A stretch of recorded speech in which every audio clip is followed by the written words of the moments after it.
dikasih dalam Tuhan, selamat malam. Perkenalkan, nama saya Pendeta Yosef Aeng, pelayan firman dan sakramen GPIB yang saat ini saya ditugaskan melaksanakan panggilan dan pemutusan pelayanan di Jemaat GPIB Silo Jakarta. Pada kesempatan ini, Ibu Bapak dan Saudara-saudara, saya mau menyapa sejenak kita dengan firman Tuhan melalui program Night Call GPIB.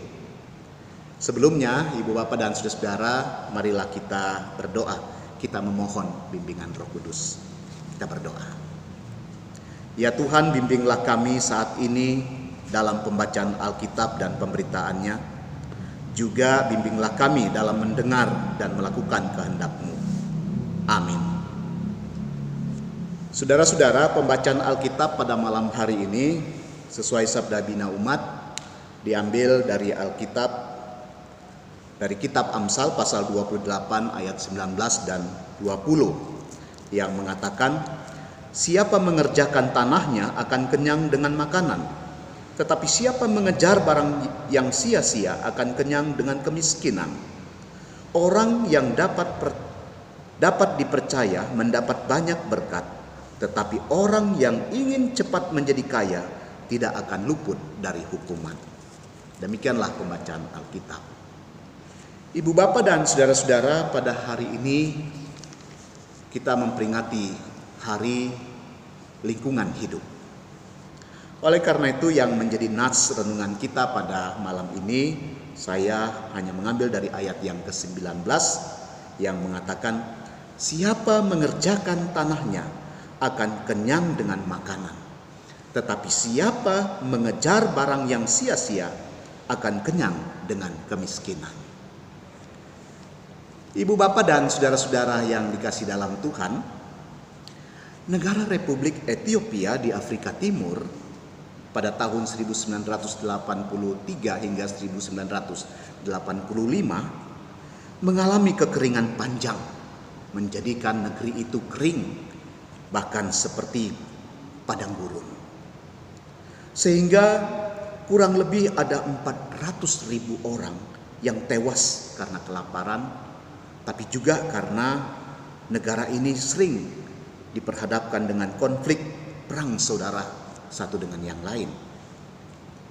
Mengakibatkan negara ini betul-betul terpuruk.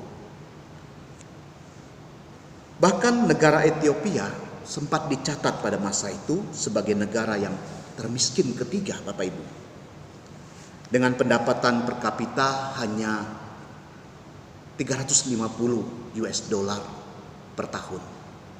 Ya, kalau dirupiahkan mungkin sekitar 5.200.000 lebih. Ya, itu berarti kalau kemudian dibagi 12, ya, per bulan pendapatan mereka 416.000 atau 417.000, sekitar itu. Kita bisa bayangkan hidup dengan dana sebesar itu. Bahkan dikatakan pada masa itu setengah penduduknya berada di bawah garis kemiskinan. Namun Bapak Ibu, mulai tahun 2000-an ada satu perusahaan nirlaba dari negara Israel yang membantu memulihkan ekonomi negara Ethiopia. Lewat apa? Lewat teknologi pertanian. Ya. Sehingga negara ini dengan cepat berubah, berkembang menjadi negara yang makmur.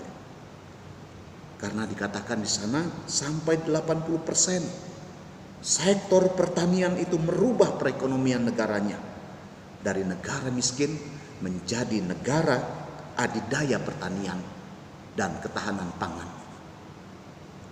Tanah yang tadinya kering menjadi tanah atau menjadi lahan perkebunan yang subur. Saudara-saudara, dampak kemakmuran yang dialami negara Ethiopia membuat Bapak Ibu negara ini tidak lagi diwarnai dengan isu-isu konflik. Ya, tidak lagi diwarnai dengan perang saudara. Bahkan negara ini mengalami pertumbuhan ekonomi pada masa itu di atas 10%. Kita bisa membandingkan dengan Indonesia. Luar biasa.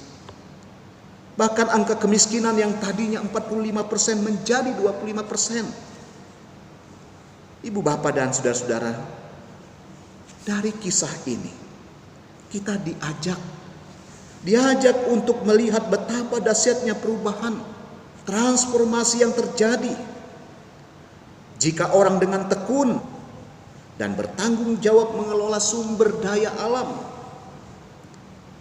karena itu berdampak kesejahteraan. Karena tidak mungkin ibu bapak dan saudara-saudara, Ethiopia boleh mengalami cepat perubahan yang sedemikian hebat itu kalau rakyatnya juga hanya sibuk dengan hal-hal yang sia-sia, seperti konflik perang saudara, yang semua itu hanya membuang-buang waktu, menghabis-habiskan waktu hanya untuk konflik, dan itu tidak baik bagi perkembangan negaranya. Nah, seperti inilah yang mau dikatakan oleh penulis kitab Amsal dalam pasal 28 ayat 19. Jadi ibu bapak dan saudara-saudara, sesungguhnya Tuhan sang pencipta alam semesta, termasuk tanah bumi ini, diciptakan untuk kebaikan kita sendiri. Dalam kitab Kejadian kita bisa lihat ketika Allah menciptakan tanah, penulis katakan Allah melihat semuanya itu baik. Tetapi belum ada orang yang mengusahakan tanah itu, maka Tuhan kemudian menciptakan manusia. Manusia itulah yang kemudian mengelolanya. Namun Bapak, Ibu, dan saudara-saudara, karena manusia memberontak terhadap Allah, maka dia jatuh dalam dosa. Apa akibatnya? Akibatnya dikatakan dalam Kejadian 3:19, dengan berpeluh engkau akan mencari makananmu. Dengan berpeluh berarti manusia harus bekerja untuk mendapatkan makanannya. Manusia tidak boleh malas, manusia tidak boleh berpangku tangan, ataupun manusia tidak boleh mengusahakan segala sesuatu dengan cara-cara yang tidak benar. Kita bersyukur Tuhan masih memberikan kesempatan kita menikmati berkat-Nya walaupun harus bekerja. Karena itu bekerja dengan tekun adalah bagian dari tanggung jawab atas kehidupan yang Tuhan berikan. Nah, sekali lagi karena itu orang tidak boleh malas, orang tidak boleh malah serakah dalam hidup. Karena manusia juga harus ingat untuk masa depan kehidupan. Jadi ibu bapak dan saudara-saudara, bicara tentang panggilan dan pengutusan gereja. Gereja tidak hanya sekedar melaksanakan atau memberitakan firman Tuhan, tetapi bagaimana gereja juga merawat bumi ini. Karena itu merupakan panggilannya. Dia diutus juga di dunia ini untuk merawat bumi ini. Bagaimana kita memulainya? Mulailah dari hal-hal kecil. Menjaga kebersihan lingkungan kita. Apalagi di masa-masa pandemi ini. Kita harus betul-betul menjaga kesehatan kita dengan baik. Menjaga lingkungan kita tetap bersih. Kita bisa merawat dengan baik. Bagaimana supaya semua dalam keadaan baik. Saudara-saudara yang dikasih dalam Tuhan, kembali ke hal-hal yang bekerja tadi. Kita ingat Yesus pun pernah dikritik ketika dia menyembuhkan seorang yang lumpuh di kolam Bethesda ya, pada hari Sabat. Dan orang yang disembuhkan itu mengangkat tilamnya lalu kemudian dia berjalan. Orang kemudian mengkritik Yesus karena dia menyembuhkan orang ya, atau dia melakukan pekerjaan pada hari Sabat. Tapi Yesus katakan, Bapakku bekerja sampai sekarang, maka aku bekerja juga. Dalam Yohanes 5:17. Artinya ibu bapak dan saudara-saudara, bekerja adalah bagian dari hidup. Ya.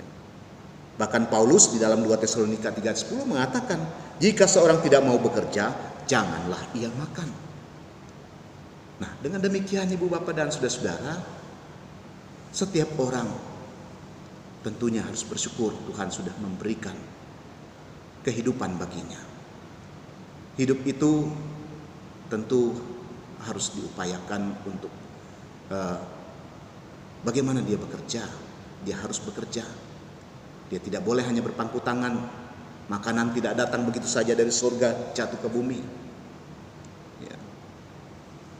Tetapi Bapak Ibu, kita harus bekerja. Ya. Karena bekerja juga adalah bagian dari tanggung jawab kita kepada Tuhan.